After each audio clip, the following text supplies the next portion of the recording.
എങ്ങനെ നമുക്കൊരു interview crack ചെയ്യാം എന്നുള്ള ടോപ്പിക്കിനെ കുറിച്ചാണ് ഇന്ന് ഡിസ്കസ് ചെയ്യുന്നത്. ഒരുപാട് പേര് എന്നോട് റിക്വസ്റ്റ് ചെയ്ത, ഒരുപാട് പേര് എന്നോട് ഡിസ്കസ് ചെയ്യുന്ന ഒരു പോയിന്റ് ആണ് ഇന്റർവ്യൂ ക്രാക്ക് ചെയ്യാൻ പറ്റിയ കുറച്ച് വഴികൾ പറഞ്ഞുതരാൻ വേണ്ടി.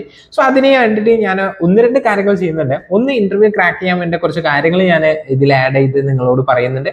ഇത് മാത്രമല്ല, ഞാൻ ഒരു ചെറിയൊരു ഡോക്യുമെന്റ് കൂടി സബ്മിറ്റ് ചെയ്യുന്നുണ്ട്. ആ ഡോക്യുമെന്റിൽ സ്ഥിരമായി ഇന്റർവ്യൂവിൽ ചോദിക്കുന്ന കുറച്ച് ക്വസ്റ്റ്യൻസും അതിന്റെ ഒരു ഒപ്റ്റിമൈസ്ഡ് വേർഷൻ ഓഫ് ആൻസേഴ്സും ഞാൻ എന്താക്കുന്നുണ്ട്, ആ ഒരു ഡോക്യുമെന്റിൽ സെറ്റ് ചെയ്യുന്നുണ്ട്. സോ നിങ്ങൾക്ക് ആ ഡോക്യുമെന്റ് വേണമെന്നുണ്ടെങ്കിൽ ഡിസ്ക്രിപ്ഷനിൽ ലിങ്ക് ഉണ്ടാവും, നേരെ ക്ലിക്ക് ചെയ്ത് കഴിഞ്ഞാൽ നിങ്ങൾക്ക് ആ ഡോക്യുമെന്റ് കിട്ടും. സോ വൺ തിങ് അതാണ്. മറ്റൊരു കാര്യം എന്താണെന്ന് വെച്ച് കഴിഞ്ഞാൽ, നമ്മൾ ഇന്റർവ്യൂ ക്രാക്ക് ചെയ്യുന്നതിന് മുന്നേ അല്ലെങ്കിൽ ഇന്റർവ്യൂ ക്രാക്ക് ഈസി ആയിട്ട് ചെയ്യാൻ വേണ്ടിയിട്ട് നിങ്ങൾ ഈ ഒരു വീഡിയോ കൂടി കണ്ടു കഴിഞ്ഞാൽ നിങ്ങൾക്ക് എന്തായാലും ഹെൽപ്ഫുൾ ആവുമെന്ന് വിചാരിക്കുന്നു. സോ നമുക്ക് നേരെ വീഡിയോയിലോട്ട് പോവാം. സോ എന്താണ് നമ്മളെ ഇന്റർവ്യൂ എന്ന് വെച്ച് കഴിഞ്ഞാൽ, നമ്മൾ മെയിൻലി ഫോക്കസ് ചെയ്യേണ്ടത് ഇന്റർവ്യൂ എന്ന് പറയുന്നത് മോർ ദാൻ നിങ്ങളെ ടെക്നിക്കൽ സ്കിൽസ് ആയിക്കോട്ടെ, മറ്റ് സ്കിൽസ് ആയിക്കോട്ടെ, അതിനേക്കാൾ അവിടെ ഫോക്കസ് ചെയ്യുന്നത് നിങ്ങളെ കോൺഫിഡൻസിനായിരിക്കും. കാരണം വളരെ ചുരുങ്ങിയ സമയം കൊണ്ട് നിങ്ങളെ മനസ്സിലാക്കാൻ, ആ ഒരു കോൺഫിഡൻസ് മനസ്സിലാക്കലായിരിക്കും മെയിൻ അവരുടെ ഫോക്കസ് ഇന്റർവ്യൂ പാനൽ. ഇത് എന്തുകൊണ്ടാണ് ഞാൻ സംസാരിക്കുന്നത് വെച്ചാൽ, I'm founder and CEO of Eduzone. So ഞാൻ ഇനീഷ്യൽ സ്റ്റേജിൽ ഒരുപാട് ഹയറിങ്സ് ചെയ്തിട്ടുണ്ട്.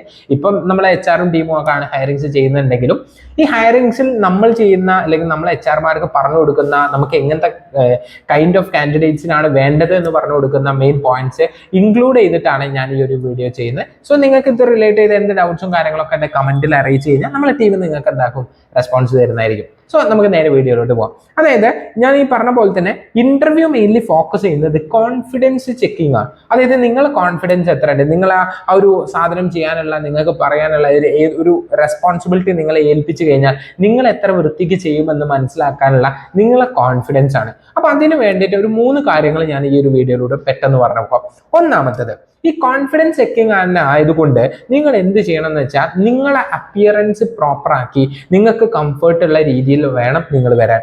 അതായത് നിങ്ങൾ അത്രത്തോളം കംഫർട്ട് അല്ല, അല്ലെങ്കിൽ ആ വരുന്നതിൽ നിങ്ങൾക്ക് വല്ല എന്തെങ്കിലും ബുദ്ധിമുട്ടുണ്ടെന്നുണ്ടെങ്കിൽ ആ ഇന്റർവ്യൂ മൊത്തത്തിൽ നിങ്ങൾക്ക് കയ്യിൽ നിന്ന് പാടും. 1-2 ഇന്റർവ്യൂവിന് പോയവർക്ക് അറിയാൻ മതിയാവും. നിങ്ങൾ തീരെ കംഫർട്ട് അല്ലാത്തൊരു ഡ്രസ്സൊക്കെ ഇട്ട് പോയി കഴിഞ്ഞാൽ അത് നല്ല രീതിയിൽ അവിടെ ബാധിക്കും. നിങ്ങൾ ചിലപ്പോൾ അതിൽ ഫോക്കസ്ഡ് ആയിട്ട് ചോദിക്കുന്ന ചോദ്യത്തിന് പ്രോപ്പർ ആയിട്ട് ആൻസർ ചെയ്യാൻ പറ്റുന്നില്ല എന്നുള്ളൊരു പ്രശ്നം വന്നേക്കാം. സോ നിങ്ങളെ കോൺഫിഡൻസ് ബിൽഡ് ചെയ്യാൻ വേണ്ടിയിട്ട് ഞാൻ പറയുന്ന ഒരു ടിപ്പ് എന്താണെന്ന് വെച്ചാൽ, 1-2 കാര്യങ്ങൾ. നിങ്ങൾ 1-2 ഡെമോ ഇന്റർവ്യൂസ് അറ്റൻഡ് ചെയ്യാൻ വേണ്ടി ശ്രമിക്കുക. അതായത് ഡെമോ ഇന്റർവ്യൂസ് ലൈവ് ആയിട്ടുള്ള ഡെമോ. ഇപ്പോൾ എക്സാമ്പിൾ നിങ്ങളൊരു HR പ്രൊഫഷണൽ ആയിട്ട് ഇന്ന കമ്പനിയിലേക്ക് ഫോക്കസ് ചെയ്തിട്ടാണ് ചെയ്യുന്നതെന്നുണ്ടെങ്കിൽ നിങ്ങൾക്ക് വേണമെങ്കിൽ എന്താക്കാം, HR റിലേറ്റഡ് ആയിട്ട് നിങ്ങൾക്ക് ഇൻട്രസ്റ്റ് ഇല്ലാത്ത 1-2 കമ്പനീസിൽ ഹയറിംഗ് സംഭവിക്കുമ്പോൾ നിങ്ങൾക്ക് അവിടെ പോയിട്ട് ഇന്റർവ്യൂ അറ്റൻഡ് ചെയ്തിട്ട് വേണമെങ്കിൽ ട്രൈ ഔട്ട് ചെയ്യാം. അപ്പോൾ ആ 2-3 ഇന്റർവ്യൂ ചെയ്യുമ്പോൾ തന്നെ നിങ്ങൾ ഏകദേശം മനസ്സിലാവും. അപ്പോൾ അങ്ങനെ ഒന്ന് ട്രൈ ഔട്ട് ചെയ്ത് കഴിഞ്ഞിട്ട് നിങ്ങളെ കോൺഫിഡൻസ് ഒന്ന് ബൂസ്റ്റ് ചെയ്യാന്നുള്ള ഫസ്റ്റ് തിങ്. സെക്കൻഡ് തിങ്, നിങ്ങളെ CV ഒപ്റ്റിമൈസ്ഡ് ആയിരിക്കണം. CVയിൽ നിങ്ങളെ കാര്യങ്ങൾ നിങ്ങൾക്ക് ക്ലാരിറ്റി വേണം. One of the biggest issue ഞാൻ പറഞ്ഞുതരാം. 1-2 ആൾക്കാർ നമ്മളെ ഹയറിങ്സിലൊക്കെ വരുന്ന സമയത്ത് HR പറയുന്നതാണ്, അവരെ CVയിൽ അവരെ സ്കിൽസ് എന്തൊക്കെ ആഡ് ചെയ്തതെന്ന് പോലും അവർക്കറിയില്ല. കാരണം എന്താ വെച്ചാൽ അവര് ആ CV ഉണ്ടാക്കിയിരിക്കുന്നത് വേറെ ആരോ ആണ്, അവരെ ഫ്രണ്ടോ അവർ ഇൻസ്റ്റിറ്റ്യൂട്ടിൽ നിന്നോ ആരെങ്കിലും ഇടുന്നതാണ്. പക്ഷെ ഇത്രത്തോളം വേദനാജനകം അല്ലെങ്കിൽ വേദന ഉള്ള ഒരു സംഭവം എന്ന് പറഞ്ഞു കഴിഞ്ഞാൽ, അവർക്ക് അതിനെ എങ്ങനെ ആൻസർ ചെയ്യാൻ പറ്റും? ഇന്റർവ്യൂ ബോർഡിൽ ഇരുന്നിട്ട് ഒരു ഇന്ന സ്കിൽ ഉണ്ടോ എന്ന് ചോദിച്ചു കഴിഞ്ഞാൽ എങ്ങനെ അവർക്ക് ആൻസർ ചെയ്യാൻ പറ്റും? ഞാൻ ഇന്റർവ്യൂ ചെയ്ത 1-2 പേരിലത് കണ്ടിട്ടുണ്ട്. ഞാൻ ഇന്റർവ്യൂ ചെയ്ത സമയത്ത് 1-2 പേരോട് ഞാൻ ചോദിച്ചു, ഈ ഒരു AI പ്രോംപ്റ്റിംഗ് എന്ന് പറഞ്ഞ സ്കിൽ ആഡ് ചെയ്തു, എന്തായിരുന്നു ചോദിച്ചാൽ അവർക്ക് മനസ്സിലാവുന്നില്ല, അത് എന്ന് പറഞ്ഞിരിക്കുകയാണ്. സോ നിങ്ങൾ ആഡ് ചെയ്യുന്ന CV നിങ്ങൾക്ക് കൃത്യമായി മനസ്സിലാവണം. അത് നിങ്ങളെ അറിയുന്ന രീതിയിൽ, നിങ്ങൾ എങ്ങനെയാണോ നിങ്ങളെ കൃത്യമായി പൊസിഷൻ ചെയ്യുന്ന രീതിയിലാവണം CV. അതുപോലെ തന്നെ ഈ CV നിങ്ങൾ അത്രത്തോളം കോൺഫിഡൻ്റ് ആയെങ്കിൽ മാത്രമായിരിക്കണം അതിലുള്ള സ്കിൽസിൽ നിങ്ങൾക്ക് കൊടുക്കാൻ വേണ്ടി പറ്റാനുള്ളൂ.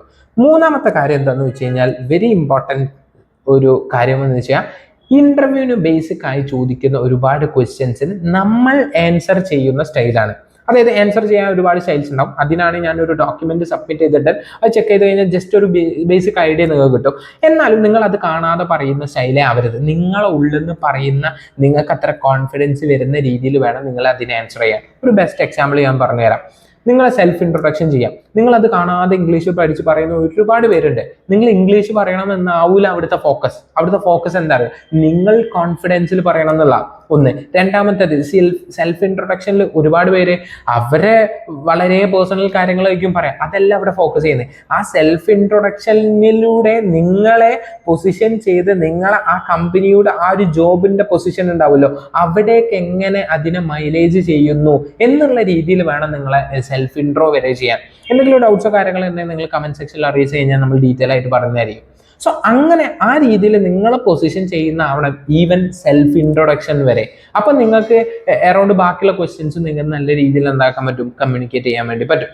സോ ഈ ഒരു 3 കാര്യങ്ങൾ നിങ്ങൾ ശ്രദ്ധിച്ചു കഴിഞ്ഞാൽ നെക്സ്റ്റ് ഇന്റർവ്യൂ നല്ല രീതിയിൽ ഈസി ആയിട്ട് ക്രാക്ക് ചെയ്യാൻ പറ്റും. സോ കൂടുതൽ വീഡിയോസിനായിട്ട് ഈ ചാനൽ സബ്സ്ക്രൈബ് ചെയ്യുക, ബെല്ലൈക്കൺ ക്ലിക്ക് ചെയ്യുക, വീഡിയോ ഇഷ്ടപ്പെട്ട് കഴിഞ്ഞാൽ ലൈക്ക് ചെയ്യുക, ഡോക്യുമെന്റ് മറക്കണ്ട, ഡിസ്ക്രിപ്ഷനിൽ ആഡ് ചെയ്ത് വെക്കാം. Bye bye.